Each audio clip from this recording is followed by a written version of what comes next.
resonance field, otherwise described as our united, universal superbeing, but also our inner microcosmos.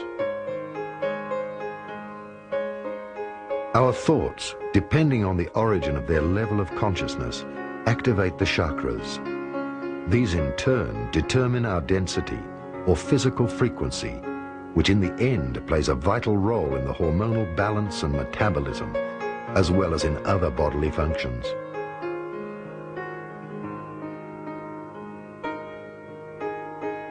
The seven seals are the seven heavens of consciousness within us.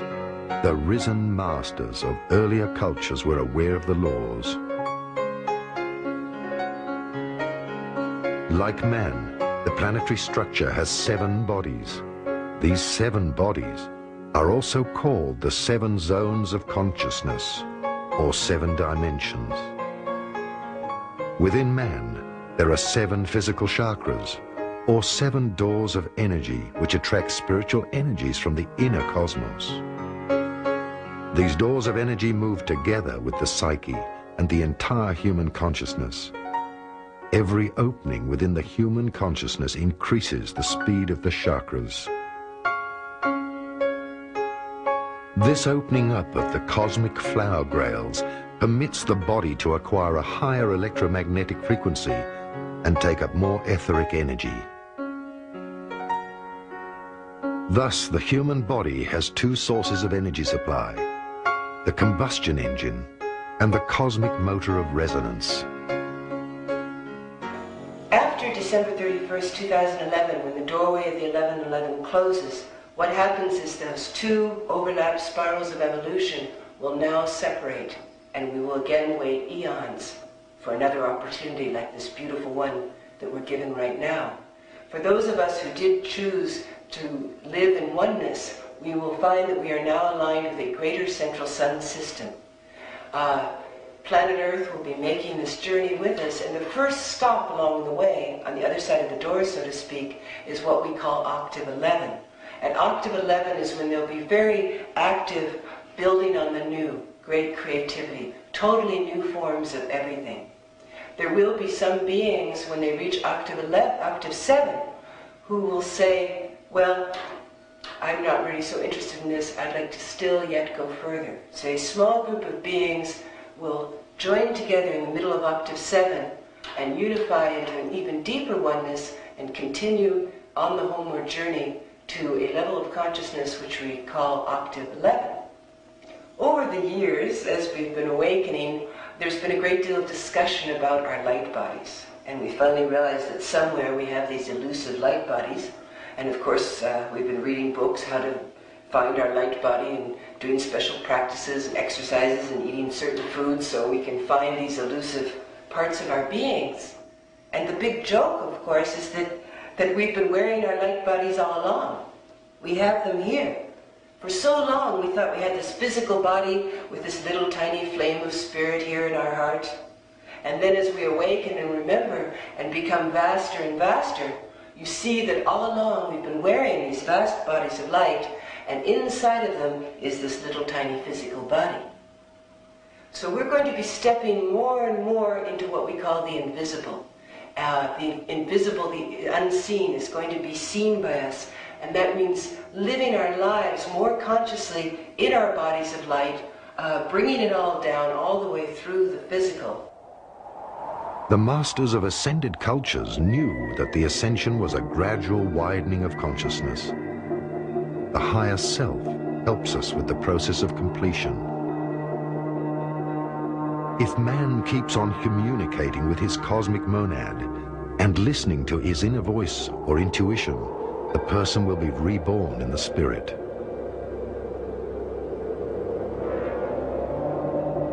The higher understanding will open to him from the inner cosmos, and Buddhi, or Christ from within, also called the third eye. Then, man develops into a superhuman. Through having opened the third eye, which is also called God's eye, man is connected to the cosmos and is able to read from the universal Akashic records. The Akashic records are all the saved linear knowledge of the past, the future, as well as the development of the cosmos and its plans. Humans who have reached this state were called the Enlightened Ones. These people have dedicated their lives to the universal serving of mankind. The total opening of these chakras in their highest frequency meant that the atoms within man also could not keep the energy on a physical level anymore. The completion was an ascension into a spiritual dimension. Some masters have been taken on board light spaceships by extraterrestrials. Other masters, however, of whom no grave can be found, have mastered the physical ascension. They opened the 7 seals and rose into a higher state of consciousness owing to their activated light body. I think the majority of humanity on this planet are aware that there are other beings, what we'd call extraterrestrials. Some say these extraterrestrials are just future humans who have crossed through simultaneous time, that we on this level are bound by linear time, but when you move up into higher dimensions, higher frequencies, you realize that past, present and future coexist. Also too, when you move into higher dimensions and higher frequencies, you become aware of what we term beings of light. In other words, other expressions of the divine that live and exist in many other realms. The universal brotherhoods are here at this time in service to humanity. They have said that we have been in kindergarten, that our conscious awareness has been too low to be invited to join what is called the Intergalactic Federation of Worlds.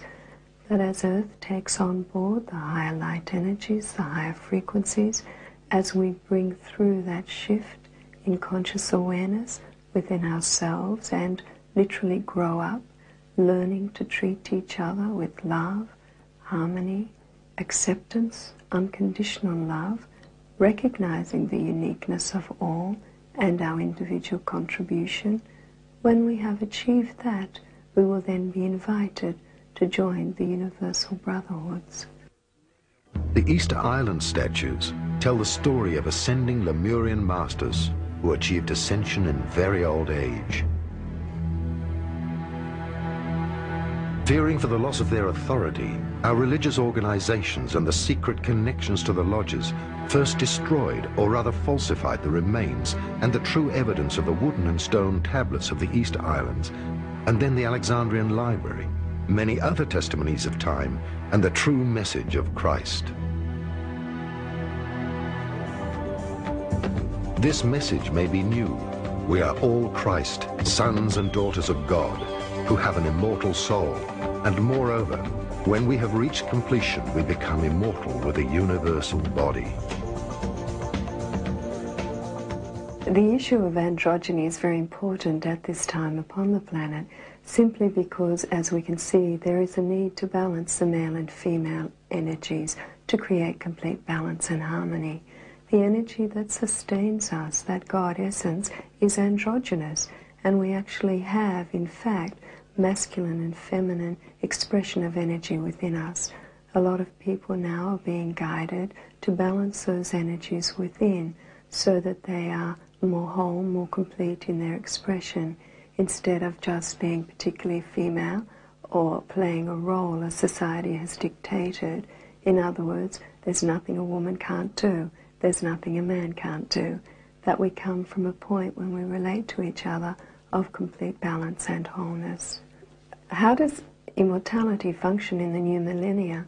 Immortality can be looked at many different ways. Most people are familiar with the immortality of the soul. However, as we tune to the higher frequencies, the higher octaves of light, many of us are now becoming aware that we're also physically immortal, that we can control cellular regeneration and degeneration, and that there is absolutely no requirement for the physical body to either age or die. We, the light workers, have very specific roles to play at this point in Earth's history, and I myself would rather finish the work that I have to do here, then take my physical body up into light, or just leave it when I'm ready. To allow the physical body to age and decay, for me, is simply poor time management, when there are many tools and techniques and a natural state of beingness that can occur as we tune to the light energies and allow that God essence, the Christ consciousness within, to step forward. After the chakras of a person have opened up, this person overcomes all physical laws and thus becomes one with the universe and a lawmaker himself.